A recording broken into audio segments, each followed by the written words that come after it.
आज अपन बात करेंगे जो बीटीएससी की वैकेंसी है, बिहार टेक्निकल सर्विस कमीशन की जो वैकेंसी है, स्टाफ नर्स की वैकेंसी है, उसके फॉर्म फिल कैसे करें और फॉर्म फिल करते समय क्या सूटेबिलिटी अपने को चाहिए, क्या स्लिप से फॉर्म फिल कर सकते हैं, या अपने को प्रोविजनल रजिस्ट्रेशन चाहिए, या अपने को जो रजिस्ट्रेशन कंप्लीट रजिस्ट्रेशन चाहिए, क्या क्या नीड है, डॉक्यूमेंट क्या क्या लगेंगे, सारी बातें करेंगे। सबसे पहले आपको अपने मोबाइल में क्रोम खोल लेना है लैपटॉप में। उसके बाद आपको ओपन करना है बीटीएससी बिहार।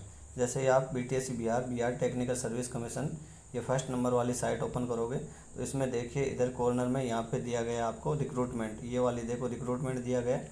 इस रिक्रूटमेंट को आप जैसे ही टैप करोगे तो रिक्रूटमेंट में आपकी रिक्रूटमेंट ओपन हो जाएगी। ठीक है, तो रिक्रूटमेंट में ऊपर ही ऊपर देखिए आपको लिखा हुआ है एडवर्टाइजमेंट फॉर रेगुलर अपॉइंटमेंट। यहाँ पे देखिए advertisement of regular appointment to the post of staff nurse. ठीक है, रजिस्ट्रेशन डेट 25 अप्रैल और एंड डेट कितनी है 23 मई। ठीक है, तो इसको अपने को अप्लाई ऑनलाइन यहाँ पे क्लिक करना है। अप्लाई ऑनलाइन पे क्लिक करेंगे तो जैसे अप्लाई ऑनलाइन पे क्लिक करेंगे अपने पास क्या आ जाएगा, ये खुल के आ जाएगा। तो इसमें देखिए आपको आपको क्या करना है, रजिस्टर्ड करना है। ठीक है, आपको क्या करना है, टू रजिस्टर्ड लिखा हुआ है उस पर आपको क्लिक करना है। ये देखिए यहाँ पे क्या लिखा हुआ है, टू रजिस्टर्ड लिखा हुआ है, इस पर आपको क्लिक करना है। जैसे ही आप यहाँ पे क्लिक करोगे आपका यहाँ पे बीटीएससी की साइट ओपन हो जाएगी और इसमें आपका रजिस्ट्रेशन करना है। रजिस्ट्रेशन में क्या आपको पर्सनल डिटेल्स डालनी है। ठीक है, पर्सनल डिटेल्स में क्या डालना है, जैसे कैंडिडेट का नाम डालना है, यहाँ पे कैंडिडेट का नाम, middle name and last name डालना है। ठीक है, इसके बाद में अगर आपने कभी नाम बदला है तो उसमें यस करना है, अगर नहीं बदला है तो नो करना है। ठीक है,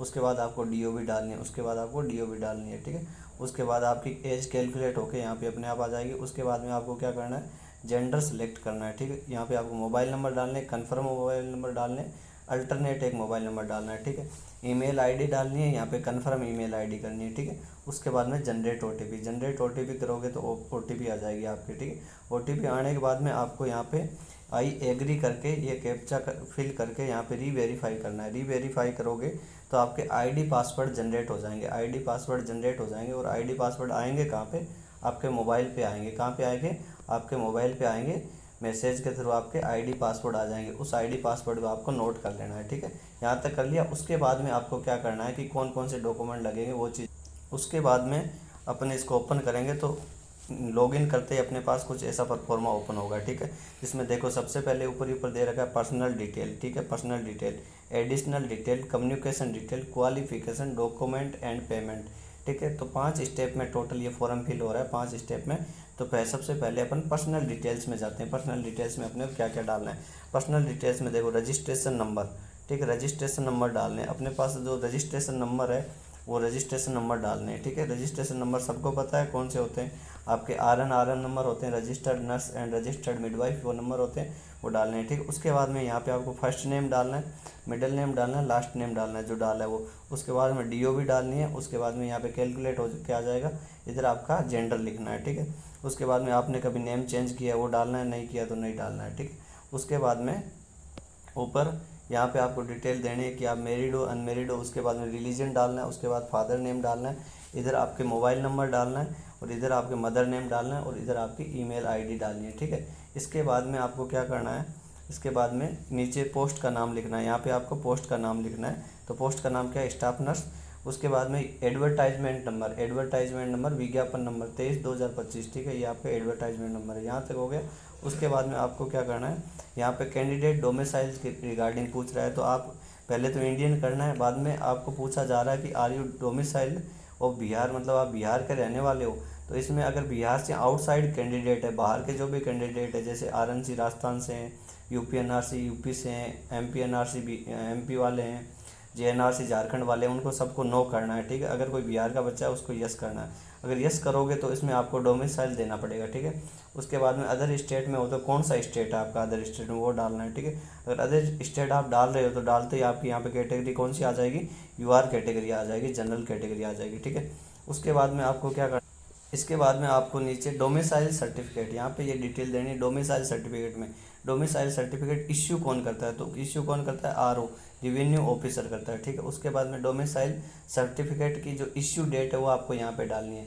उसके बाद में सर्टिफिकेट के आपको नंबर डालने हैं, कौन से सर्टिफिकेट के, डोमिसाइल सर्टिफिकेट के। ठीक है, उसके बाद में आपको कोई आइडेंटिफिकेशन मार्क देना है। ठीक है, जो भी आपके कोई मोल मार्क हो या कट हो कुछ भी हो वो देना है। उसके बाद में आगे चलते हैं।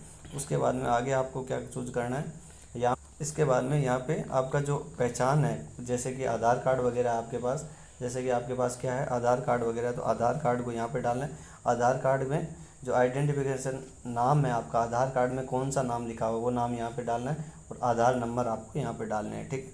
और इसमें आपको आधार चूज करना है, इसमें आपको आधार चूज करना है आइडेंटिटी। इसमें सेव एंड नेक्स्ट करोगे, जैसे ही आप सेव एंड नेक्स्ट करोगे तो आपके पास क्या खुल के आ जाएगा, उसके बाद आपके पास क्या खुल के आ जाएगा, एडिशनल डिटेल। अपने पास एडिशनल डिटेल खुल के आ जाएगी। एडिशनल डिटेल में अपने को क्या डालना है कि आपने जो बीएससी या जीएनएम है वो कब पास आउट किया था, तो अपने को यहाँ पे ईयर डालना है, केवल ईयर, डेट नहीं डालना है, केवल ईयर डालना है। तो 2019 मैंने किया तो वो डाल दिए। उसके बाद आपको क्या करना है, आप कोई फिजिकल हैंडीकैप्ड हो क्या, अगर हो तो यस करना है, 40% से ज़्यादा हो तो यस करना है, 40% से कम हो तो नहीं करना है, ठीक है, नहीं हो तो नो करना है, ठीक है। उसके बाद में आपको यहाँ पे आप अगर क्या हो फ्रीडम फाइटर आपके कोई रिलेटिव है तो उसमें आपको यस करना है, और अगर नहीं है तो नो करना है, ठीक है। उसके बाद में आपको क्या करना है, उसके बाद में परमानेंट एम्प्लॉय डिटेल डालने की। अगर आप जो एक्सपीरियंस वाली बात कर रहे थे ना सब लोग की, सर एक्सपीरियंस का क्या कहाँ पे है ना, तो एक्सपीरियंस का यूज यहाँ पे होगा, ठीक है। अगर आप बिहार के अंतर्गत, बिहार गवर्नमेंट के अंतर्गत आप 3 साल से कंटिन्यू सर्विस कर रहे हैं तो आपको यस करना है, ठीक है। और यस करना है, उसमें आपको यहाँ पे नीचे दिया गया है कि क्या आप अभी भी सरकारी नौकरी में हो। अगर अभी आप कॉन्ट्रैक्ट पे काम कर रहे हो अंडर एनएचएम तो आपको क्या करना है, यस करना है। अगर आप पहले छोड़ दिए हो 2-4 महीने पहले तो यहाँ पे नो करना है, ठीक है। स्टार्टिंग डेट करनी है, और ड्यूरेशन आपने कितने साल तक काम किया बिहार गवर्नमेंट के अंतर्गत वो लिखना है, और पे स्केल कौन सा था आपका वो लिखना है यहाँ पे, ठीक। उसके बाद में आप नीचे आ जाइए कि ये पूछ रहा है, ये एक एडिशनल डिटेल है कि कॉन्ट्रेक्चुअल, अगर आप कॉन्ट्रेक्चुअल कहीं पे भी काम किए हो तो उसमें भी आप यस कर सकते हो, ठीक है। अगर आप कहीं पे काम किए हो कॉन्ट्रेक्चुअल, जैसे एनएचएम के अंडर हो गया या कोई सीएचओ वगैरह हो गया, तो आप यहाँ पे यस कर सकते हो, ठीक है। उसके बाद में आप जैसे इसको सेव एंड नेक्स्ट करोगे तो नेक्स्ट पेज अपने सामने कम्युनिकेबल डिटेल का खुल के आ जाएगा। कम्युनिकेबल डिटेल में क्या है, कम्युनिकेबल डिटेल में अपने को क्या लिखना है, एड्रेस लिखना है, first address, second address, country का नाम लिखना है, पिन कोड लिखना है, डिस्ट्रिक्ट लिखना है, और अपना राज्य लिखना है, स्टेट लिखना है, ठीक है। उसके बाद में क्या स्थायी पता पत्राचार के पते के समान है तो इसमें आपको यस करना है, ठीक है, इसमें आपको यस करना। उसके बाद में नेक्स्ट यहाँ पे आपको सेम एड्रेस वापस से डालना है, सेम एड्रेस सारा का सारा वापस से सेम एड्रेस डालना है, ठीक है। जैसे डालोगे सेव एंड नेक्स्ट करोगे तो आगे आपका खुल के आ जाएगा क्वालिफिकेशन डिटेल। क्वालिफिकेशन डिटेल में आपको क्या करना है, क्वालिफिकेशन डिटेल में ध्यान से देखिएगा, इसमें पहले आपको डालना है मेट्रिकुलेशन, जो 10th की मार्कशीट है उसकी डिटेल डालनी है, ठीक है। उसमें का बोर्ड डालना है, जैसे आप अजमेर बोर्ड से की हो या कौन से बोर्ड से की हो वो बोर्ड का नाम लिखना है, स्कूल का नाम लिखना है, ठीक है। उसके बाद में सर्टिफिकेट नंबर कहाँ पे होते हैं, जो 10th की मार्कशीट होती है उसके ऊपर में दिए हुए होते हैं सर्टिफिकेट नंबर, वो डालने हैं, ठीक है। उसके बाद में यहाँ पे है ना आरएम नंबर नहीं डालने, आरएम नंबर नहीं डालने। बहुत से लोग कह रहे हैं कि आरएम नंबर डालने का, नहीं, वो यहाँ पे नहीं डालने, ठीक है। उसके बाद में ईयर ऑफ पासिंग, कौन सी ईयर में आप पास आउट हुए वो लिखो, कौन सी आपकी जो डिवीज़न आई है वो लिखना है, फर्स्ट सेकंड थर्ड डिवीज़न कौन सी डिवीज़न आई है आपकी। उसके बाद असेंशियल क्वालिफिकेशन में क्या है, जो नेसेसरी क्वालिफिकेशन अपने पास वो डालना है। तो इसके अंदर असेंशियल क्वालिफिकेशन में सबसे पहले अपने को सेलेक्ट करना है कि अपन ने जीएनएम नर्सिंग किया है या बीएससी नर्सिंग किया है। तो जैसे जीएनएम नर्सिंग किया तो जीएनएम नर्सिंग सेलेक्ट कर लिए। अब अपन पास कब हुए हैं इसमें, ठीक है, पास कब हुए हैं, तो वो आपको अपने को यहाँ पे पासिंग आपको क्या लिखना है, कहाँ से पास हुए वो लिखना, आउटसाइड ऑफ बिहार से हुए हैं या बिहार से हुए वो यहाँ पे अपने को लिखना है। उसके बाद में इंस्टीट्यूट का नाम लिखना है। उसके बाद में अपने को क्या लिखना है, इंस्टीट्यूट का नाम लिखना है। उसके बाद में अपने को क्या करना है, यहाँ पे देखो इंस्टीट्यूट का नाम लिखना है, इंस्टीट्यूट का नाम हो गया। उसके बाद में बोर्ड ऑफ यूनिवर्सिटी कौन सी है, जैसे कोई यूपी से हुआ है तो यूपीएनआर, कोई राजस्थान से हुआ तो आरएनसी है, ठीक है, ऐसे। उसके बाद में आपके कितने ऑब्टेन मार्क है, कितने परसेंटेज आपको यहाँ पे मिले हैं वो लिखने हैं, ठीक है। उसके बाद में यहाँ पे नहीं, आपको यहाँ पे क्या लिखना है कि आपका जो डाटा है वो परसेंटेज में है क्या, ठीक है, परसेंटेज में है या, ठीक है। तो इसमें आपको क्या करना है, इसमें आपको परसेंटेज चूज़ करना है, ठीक है, परसेंटेज, तो परसेंटेज ही होता है लगभग सबका, तो परसेंटेज आपको यहाँ पे चूज़ करना है। उसके बाद में मार्क कितने ऑब्टेन किए, कितने मार्क आपको मिले वो, ठीक है। उसके बाद में क्या लिखना है, अधिकतम कुल एवं कुल, यहाँ पे आपको जो परसेंटेज आपके आए थे वो मेंशन करना है, ठीक है। उसके बाद में ईयर ऑफ पासिंग कौन सी ईयर में आप पास आउट हुए थे, यहाँ पे सर्टिफिकेट नंबर में आपके वो आएंगे आरएन एंड आरएम नंबर आएंगे, ठीक है, वो यहाँ पे लिखना है आपको, ना कि ऊपर मैट्रिकुलेशन में, ठीक है। उसके बाद में सर्टिफिकेशन पे जो सर्टिफिकेट रहता है उसके ऊपर डेट आती है, वो डेट यहाँ पे डालनी है, नर्सिंग में कौन सी डिवीज़न आई वो आपको डिवीज़न डालनी है, ठीक है। इतना हो जाने के बाद में आगे आपको चलना है बिहार नर्सिंग काउंसलिंग डिटेल। अब देखो यहाँ पे नेसेसरी है, जो बच्चे कह रहे थे ना कि सर BNRC के विदाउट भर सकते हैं क्या, केवल अपन स्लिप कटवा के स्लिप से भर सकते हैं क्या, तो वो जानकारी यहाँ पे मिलेगी। यहाँ पे अपन जैसे ही अपन देखो मैं आपको फिल करके बताता हूँ, जैसे ही अपन यहाँ पे क्या करेंगे, क्या आप बिहार परिचारिका निबंधन परिषद से निबंधित है, मतलब अपन रजिस्टर्ड है क्या बिहार नर्सिंग काउंसलिंग से। तो जैसे ही मैं नो करता हूँ, जैसे ही मैं यहाँ पे नो करता हूँ तो ये आगे कुछ ओपन नहीं होगा, आगे ओपन नहीं होगा, ठीक। तो इसमें आपको क्या करना है, यस करना ही होगा, यस करना है। यस करने के बाद में यहाँ पे परमानेंट है आपके पास, कौन सा है परमानेंट है या टेम्पररी है वो आप यहाँ पे सेलेक्ट कर सकते हो कि कौन सा अपने पास परमानेंट है या टेम्पररी, वो अपन यहाँ पे सिलेक्ट करेंगे, ठीक है। अगर टेम्पररी भी है तो भी आपका काम हो जाएगा, अगर आपके पास टेम्पररी है तो भी आप फॉर्म अप्लाई कर सकते हो, परमानेंट की नीड नहीं है, ठीक है। तो मैं यहाँ पे टेम्पररी चूज कर रहा हूँ। उसके बाद में BNRC रजिस्ट्रेशन, जो BNRC की रजिस्ट्रेशन है वो यहाँ पे डालेंगे, डेट ऑफ BNRC रजिस्ट्रेशन यहाँ पे डालेंगे। उसके बाद अपन क्या करेंगे, सेव एंड नेक्स्ट, इसको सेव एंड नेक्स्ट करेंगे। उसके बाद में अपना जो क्वालिफिकेशन वाले को सेव एंड नेक्स्ट करते हैं, डॉक्यूमेंट डिटेल खुल जाएगी, डॉक्यूमेंट एंड पेमेंट कैसे करना है, ठीक है। तो उसमें अपने को क्या क्या अपलोड करना है वो चीज़ बताऊंगा। ये जो मैं दिखा रहा हूँ ये किसका है, ये अदर स्टेट का है। किसका बता रहा हूँ मैं, अदर स्टेट वालों का बता रहा हूँ। तो अदर स्टेट वालों को यहाँ पे क्या करना है, अदर स्टेट वालों को सूटेबिलिटी चाहिए, पता है ना आपको सूटेबिलिटी। सूटेबिलिटी जो कहाँ से मिलती है, INC से मिलती है, इंडियन नर्सिंग काउंसलिंग से, वो आपको चाहिए। तो उसमें सबसे पहले देखिए आपको क्या अपलोड करना है, यहाँ पे अपना फ़ोटो अपलोड करना है, ठीक है। जैसे फ़ोटो अपलोड हो गया उसके बाद में आपको यहाँ पे अपना सिग्नेचर अपलोड करना है। सिग्नेचर अपलोड करने के बाद में आपको यहाँ पे थंब इम्प्रेशन अपलोड करना है, ठीक है। उसके बाद में यहाँ पे आपको अपना ID जैसे आधार कार्ड वो अपलोड करना है, ठीक है। इतना हो गया। उसके बाद में आपको क्या करना है, उसके बाद में आपको देखो नीचे चलिए, इधर आपको करना है ID अपलोड हो गया। ID अपलोड होने के बाद में यहाँ पे 10th का सर्टिफिकेट, 10th का सर्टिफिकेट, ठीक है। 10th का सर्टिफिकेट आपको 10th पास होने के बाद में 2 ईयर बाद में मिलता है, ठीक है। अगर वो हो तो ठीक है, अगर राजस्थान वालों के पास अगर वो नहीं हो तो आपको यहाँ पे 10th की मार्कशीट अपलोड करना है। क्या करना है, 10th की मार्कशीट अपलोड, क्योंकि राजस्थान में सर्टिफिकेट नहीं मिलता है तो आपको 10th की मार्कशीट अपलोड करनी है।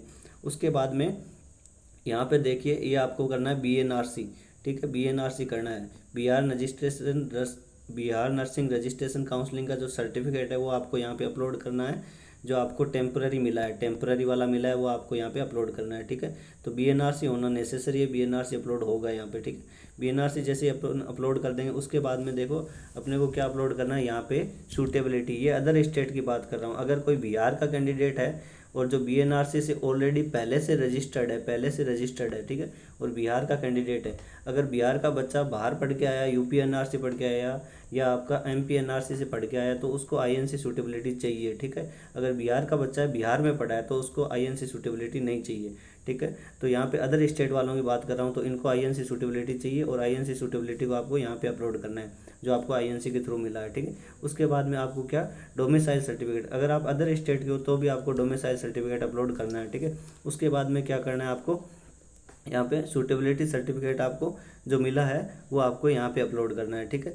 और यहाँ पे आपको BNRC अपलोड करना था, सॉरी यहाँ पे आपको BNRC अपलोड करना था और यहाँ पे आपको सूटेबिलिटी सर्टिफिकेट अपलोड करना था, ठीक है।